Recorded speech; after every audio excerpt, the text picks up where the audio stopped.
Hi అండి, అందరూ ఎలా ఉన్నారు? ఈరోజు నేను నాటుకోడి చింత చిగురు కర్రీ వండుతున్నానండి. దీనికి కావాల్సింది నాటుకోడి 1/2 కేజీ తీసుకున్నానండి. చింత చిగురు 50 గ్రామ్స్ తీసుకున్నాను. చూడండి, ఈ ఆకుని ఇలా తీసుకొని బాగా చేత్తో నలిపితే ఇలా అవుతుందండి. కొత్తిమీర 1/2 కట్ట, అల్లం వెల్లుల్లి పేస్ట్ 2 టేబుల్ స్పూన్లు. నాటుకోడికి ఎప్పుడైనా అల్లం కొద్దిగా ఎక్కువగా పడుతుందండి, అప్పుడే ముక్క మెత్తగా ఉడుకుతుంది. ఇది ఆనియన్ పేస్ట్ అండి. 3 మీడియం సైజ్ ఆనియన్స్ తీసుకున్నాను, పేస్ట్ కప్ చేసుకున్నాను. గరం మసాలా ఇంట్లో చేసుకున్న పౌడర్ అండి, అది 2 టేబుల్ స్పూన్స్. పసుపు 1/2 table spoon. Chicken Everest masala 1/2 table spoon. ఉప్పు తగినంత, ఆయిల్ సరిపడినంత. ఇప్పుడు ఒక కుక్కర్ తీసుకుంటున్నానండి. ఈ కుక్కర్ను పెట్టి గ్యాస్ వెలిగించుకొని ఇప్పుడు ఆయిల్ వేసుకుంటున్నానండి. చూడండి, ఆయిల్ వేసుకున్నాను. ఇప్పుడు దీంట్లో మనం ముందుగా గ్రైండ్ చేసి పెట్టుకున్న అల్లం వెల్లుల్లి పేస్ట్ని వేస్తానండి.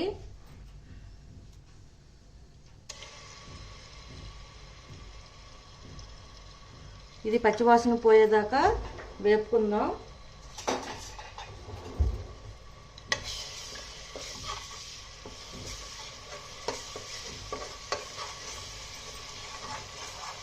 చూడండి, తెల్లుల్లి పచ్చివాసన పోయిందండి.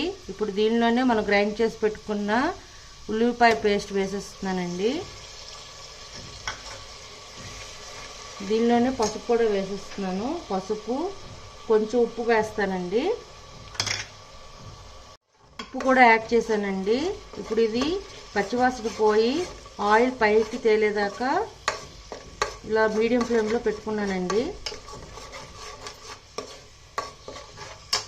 పేస్ట్ బాగా వేగిందండి. ఇప్పుడు దీనిలో ఇంట్లో చేసుకున్న garam masala powder, chicken Everest masala,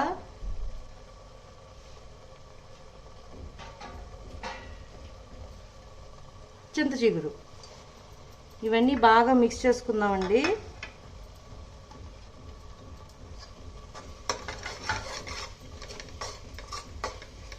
ఒక 10 to 15 మినిట్స్ ఇలా మీడియం ఫ్లేమ్లో వదిలేద్దాం. ఇది బాగా ఉడికిందండి. ఇప్పుడు దీనిలో మనం కడిగి పెట్టి ఉంచుకున్న నాటుకోడిని వేసేస్తున్నానండి.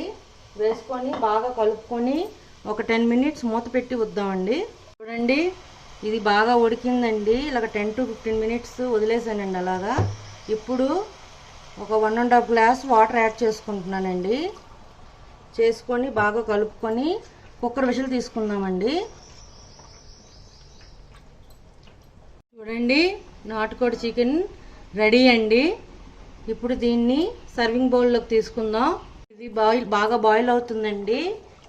ఇప్పుడు దీన్ని క్యాప్ పెట్టేసి స్లోలో 4 విజిల్స్ తీసుకొని, హైలో 2 విజిల్స్ తీసుకొని కుక్కర్ ఆఫ్ చేసుకుందామండి.